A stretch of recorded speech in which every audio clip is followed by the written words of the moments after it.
Bismillahirrahmanirrahim. Assalamualaikum warahmatullahi wabarakatuh. My name is Fatihah Alias. Today, I would like to present about person with disability mapping literature using bibliometric analysis. The table of content consists of introduction, methodology adopted, result and analysis, economy of person with disability, economy effect during of COVID-19, and last one, conclusion. For introduction, PWD, person with disability. A person with disability, or better known as a disabled person, is an individual who does not have the ability in the long run physically, mentally, intellectually, and sensually. People with disability also experience problems when dealing with the community, and they may not be able to fully engage in community activity more effectively. There are only 500,000 people registered as disabled under the Social Welfare Department. Methodology adopted. Analytical bibliometry was chosen to be used in extracting data from the scopus. RStudio, one of the package that provide a set of tools for quantity research use. Bibliometry, used in quantity analysis and statistics, that is commonly used to publish articles as well as journal. Assalamualaikum warahmatullahi wabarakatuh. My name is Fatin Aisyah binti Mohamad Wari. Okay, I will explain about the result and analysis.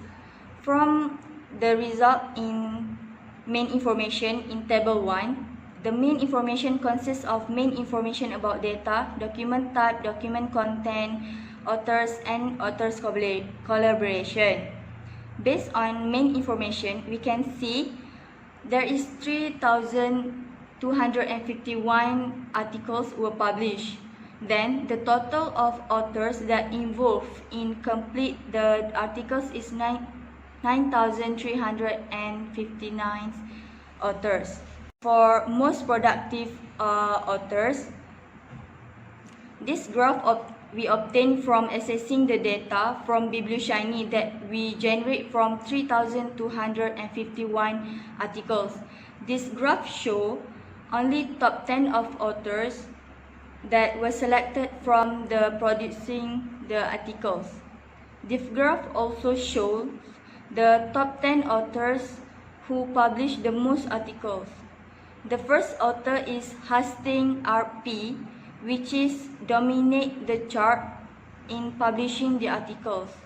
The lowest authors is Big YC, Embrett's PJCM, and Hegel JA. Next, for most productive affiliation graph, the graph shows the collaboration from the authors in different universities in producing the articles. The first university that dominates the chart is University of Toronto, which is in Canada, and the lowest is from Florida State University from Tallahassee. Next, for clustering by coupling. According to Tan in 2006, clustering is defined as the process of grouping data into several clusters. It combines the data into a single cluster that has maximum and minimum degree of similarity.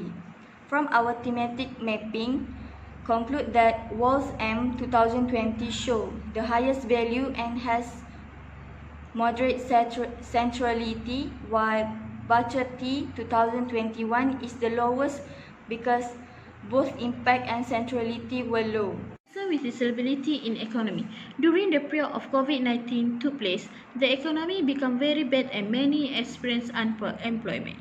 People with disability also feel the back impact of the MCO, which caused their economic level to decline. It is also difficult to get a job and also difficult to get help. Therefore, MCO has worsened the economy for the disabled in their daily activity. However, there are a handful of people who are concerned about this group and began to channel aid for disabled. Many associations that are active in channeling aid for disabled to cover some of the economy for disabled. For example, the disabled receive assistance from the Prihatin Raya Economy Stimulus Package Prihatin. The assistance is allocated to 25 million in the form of food aid, health items and shelter for disabled in shelter. Besides that, according to the Chief Executive Officer, who is the co-founder of Yayasan Orang Buta Malaysia, Silatul Rahim Dahman, say the disabled also benefit from the National Caring Assistance, Subsistence Assistance (BSH), exemption of rental assistance for People Housing Project (PPR), and public housing for Sigma, saving on electricity bills in the same periods. Effect of COVID-19. The Movement Control Order, or better known as MCO, is one of the security measurements taken by the government in dealing with COVID-19 situation in Malaysia. This measurement has to some extent helped Malaysians to chart the risk of infection among the community, which with the assistance of this movement control order, it also have a negative impact on the community, especially traders, and to some extent also affect the income of disabled people. However, there are also positive effects due to the occurrences of COVID-19. During the presentation on the national budget for 2021, the government has agreed to improve welfare and increase the rate of assistance for disabled from 250 to 300. This to some extent has helped this group to continue to survive in the face of an economy that is slightly collapsing due to the spread of the COVID-19 virus. Prime Minister Office. The short-term economy recovery plan bencana presented by Yang Amat Berbahagia Prime Minister of Malaysia Tan Sri Muhyiddin Yassin stated that an initiative has been successfully established to help more than 300,000 disabled and single mothers who have been listed under the Welfare Department of Malaysia, where this group is eligible to receive one of assistance was 300, which will be changed before Aidil Adha, which with the help it helped to ease their burden to some extent. The Minister of Women, Family and Community Development has created the Action Plan for People with Disability 2016 until 2022. Has one of the initiatives to help this group all the time.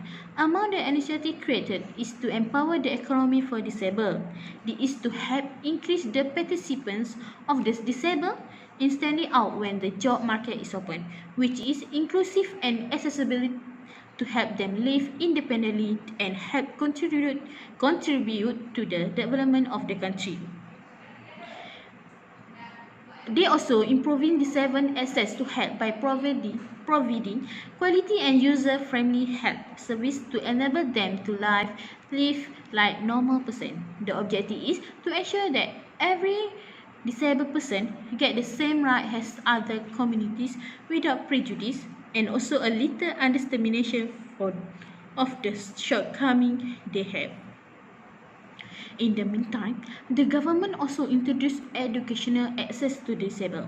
The objective is to increase the access of disabled to quality and inclusive education at all levels of education along the way towards successful human capital development. In addition, improving access to equitable education like other members of society, and also strengthening the mechanism of educational support service toward the assistance of quality and attractive education. That's all. In conclusion, every human being should be given the opportunity for them to stand out in every aspect of life. Then people with disabilities should also be given the opportunity to prove that they also capable of doing things that normal human beings do. Lastly, we cannot normalize the culture of looking down on people with disabilities, because They also deserve to be respected like normal human beings. Thank you.